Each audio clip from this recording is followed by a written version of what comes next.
Adrenaline, Episode 2, Orion's 11, Part 1. The challenge has begun, a trial has been rolled, and the outcome is insanity and death. Screams and sirens fill the lower city night as death row inmates now roam the streets, per the rules of Hunt Night. Cackles of laughter permeate the air as 3 military-grade junkers skid through the streets, all filled with men and women in prison jumpsuits, those formerly of death row. Their crimes heinous, their direction Lower Banking Number 1, headquarters of the biggest banking corporation in the lower city. It's ugly and hectic, and the men and women of death row have it all to gain and nothing to lose.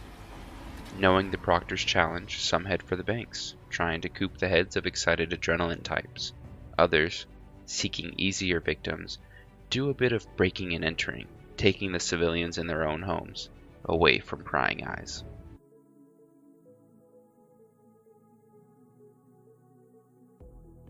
Elias Hoffman, ex-CEO of Spartan Corps, walks down the main street watching his surroundings, edging closer to the LB Number 1 bank.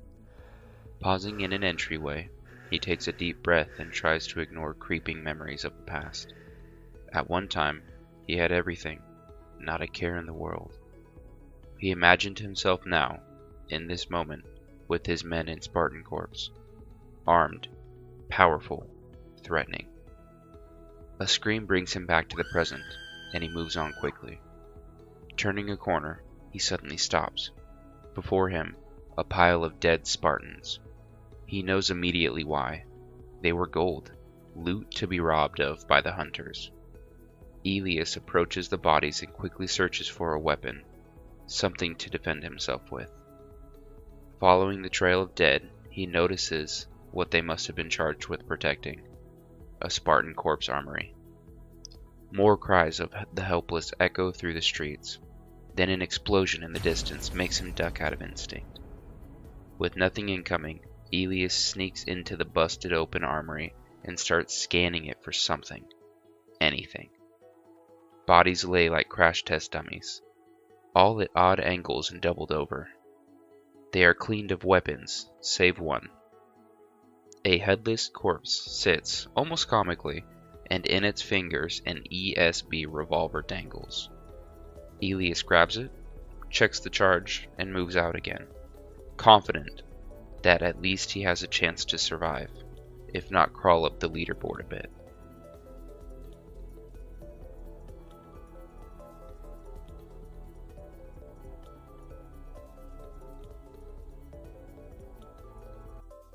Four men move quietly.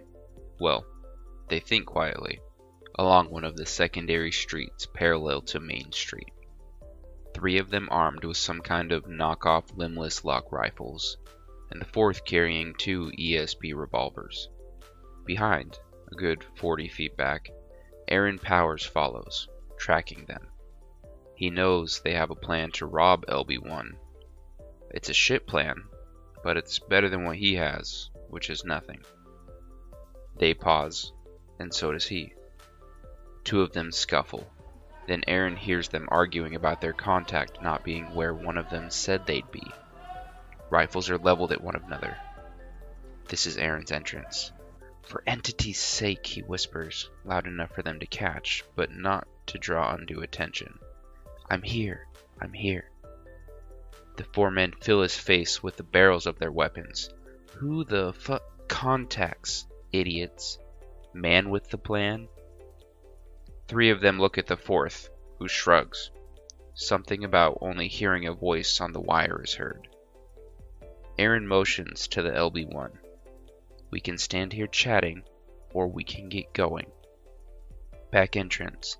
Keycard entryway. Code is 4431. Because Jimmy there, he waves it, the one carrying 2 revolvers, is dating a teller with a big mouth. Good for him.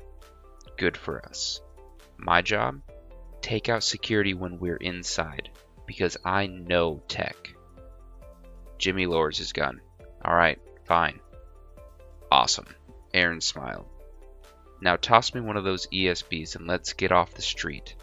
I've seen some Spartan corps about, and those guys have no sense of humor.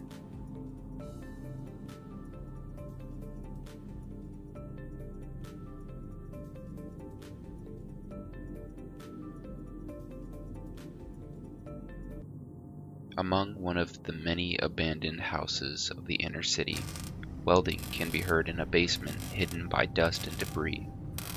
Inside, a tall, skinny kid in his late teens works tirelessly on a rickety-looking machine on the workbench before him. An old gas station shirt hangs from his wiry frame, the name Robbie stitched into it. His companion, a decommissioned ranger droid, welds also, connecting a pair of wings to the little machine. Think she's ready, R0? Robbie asks. The droid, technically R34PR0, nods. Good. Wiping his hands on a cloth, Robbie picks up a cable and tosses one end to R0.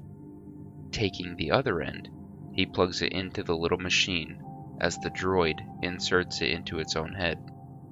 Robbie, now holding a digipad, taps something into it, then watches as the machine takes flight, tugging at the cable as it tries to fly away from the ranger droid. Perfect little drone, Robbie says.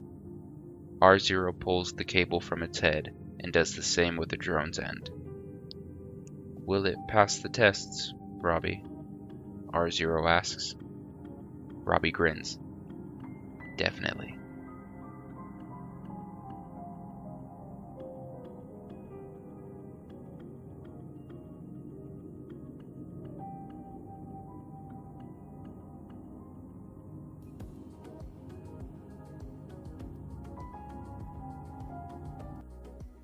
Eloy Pindar and Halcyon Gar walk in tandem along the subway tunnels. Limping from the bear trap that tried to eat his leg, Halcyon waves at Eloy. Thanks again for the bandages. Eloy gives a smile. You're welcome. You can repay me by helping me trap these tunnels. We don't want anyone getting into the terminal. Halcyon digs into his bag and pulls out the bear trap. I can do that. Setting it down, he sets it, Eloy making a marker of the location on his map. They repeat the process, from tunnel to tunnel to tunnel. They converse at first, then tell jokes, then walk in silence. Halcyon's mind wanders at these times, recollecting Eloy's rules for staying with him in the terminal he calls home. No snoring, no touching the bookshelf, and no leaving without notice. He could argue the leaving one, and maybe even the snoring one, but Eloy's generosity is too good to risk losing. Eventually, they end up back at the terminal. Home sweet home. Eloy lays out his map on a reclaimed dining room table. This isn't my first trap party. See here and here. He points out his other trap locations, all marked with details. Razor wiring here, pits of death there. Oh, and watch out for the violent explosive charges. Remember the plan H? You don't mind if I call you H, do you? Trusting that you turned off those cameras, the convicts won't be expecting a thing. Give me 20 minutes. I have to set up the bait. Halcyon raises a finger, but before he can speak, Eloy is already off down the tracks again. In the distance, he calls back, and get ready! We had to cut corners to finish setting the traps. These tunnels are about to get a lot more dangerous.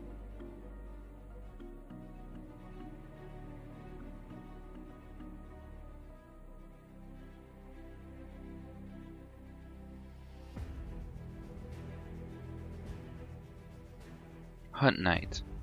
Had to be frickin' hunt night, didn't it? Anduin mutters to himself. A cleared throat catches his attention as the cellar before him waves a metallic syringe injector in front of him. Want something to put the edge on, Roxley? Anduin frowns, waving the man off. No chronics, just the poison, thanks, Runt. Runt, a giant, sweaty gorilla of a man, with just as much hair, shrugs. Fine, 50 GC. Swiping the credits from his e-wallet, Anduin slips the poison vial into a pocket and slips into the shadows. A few minutes creep by, the screams of Hunt Knight growing as he approaches LB1, ready to cash out a hefty sum of glass credits. Anduin takes a kneel beside the loading bay of an abandoned store. He slips a rapier from his belt and begins applying the poison to its tip. "What's that?" a voice echoes down the alley.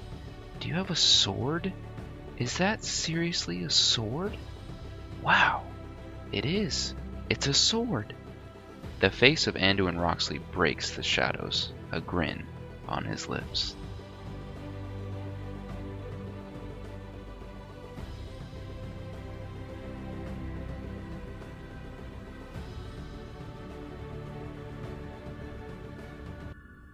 Red Sparrow sits in Sid's apartment, scrutinizing the blueprints of LB1. A makeshift laptop sits beside the maps, downloading a security override program. The wall he leans against shudders a time or two, the hits of Sid training.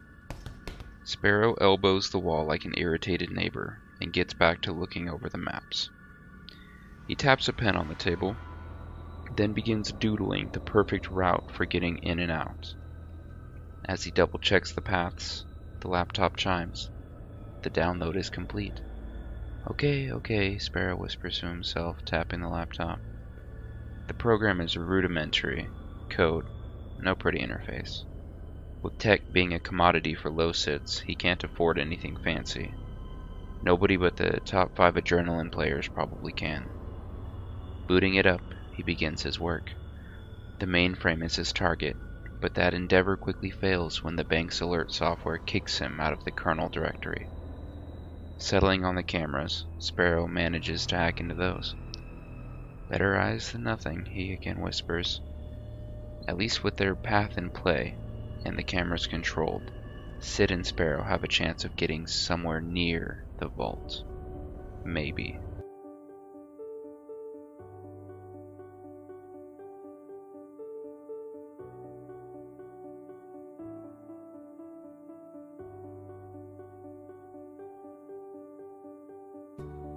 A figure in black scales the side of LB1 like a spider. Between high windows and vent exhausts, the individual bounces along effortlessly. It's obvious, whomever this is, that they aren't a stranger to acrobatics and climbing equipment. The figure crests the roof of the tall bank headquarters, slipping behind a stack of vertical vents. Echoing from within, the sounds of convicts, guards, civilians, voices really, just screams and laughter and chaos. "Okay, Lana, here goes nothing." A shutter knife pops the security lock on the ventilation lid. No alarms. Lucky. Before slipping inside, the figure glances up at a roof cam and swears that it's both watching them, but also not. Then they vanish from the roof, slipping and sliding their way into LB1 without a care or witness to stop them.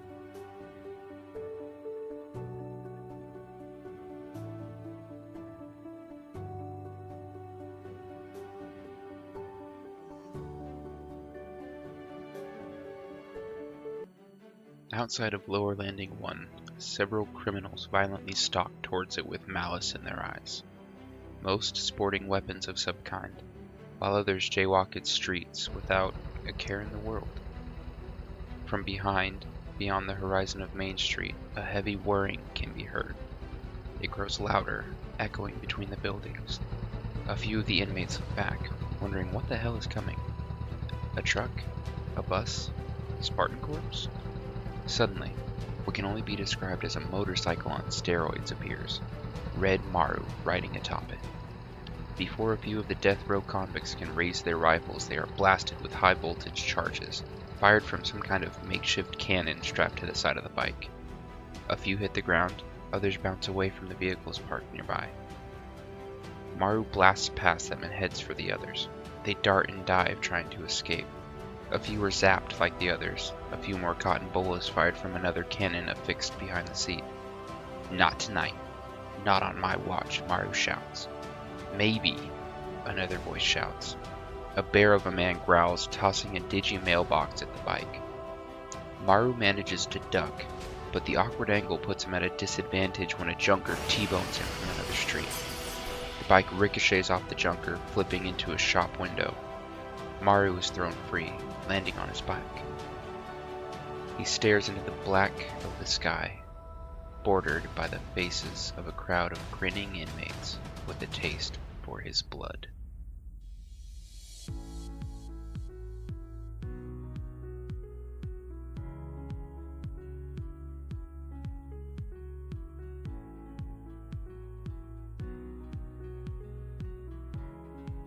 A sweat-drenched Sid walks out of the neighboring room, passing Sparrow, who appears to still be working on the perfect break-in.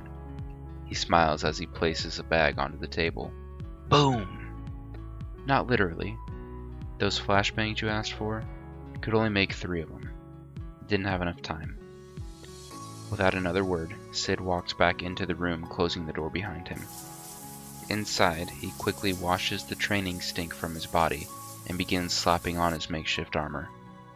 Not able to afford fancy protection, the woes of low-set life, he uses something he built himself from recovered body plating, chains, and leather.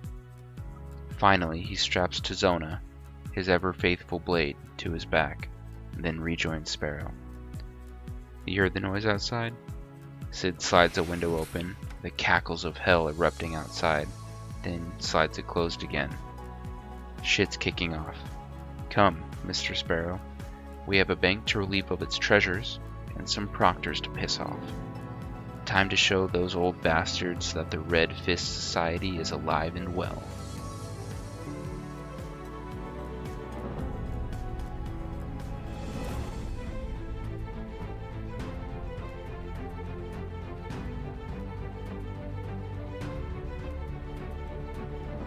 Thank you for joining us.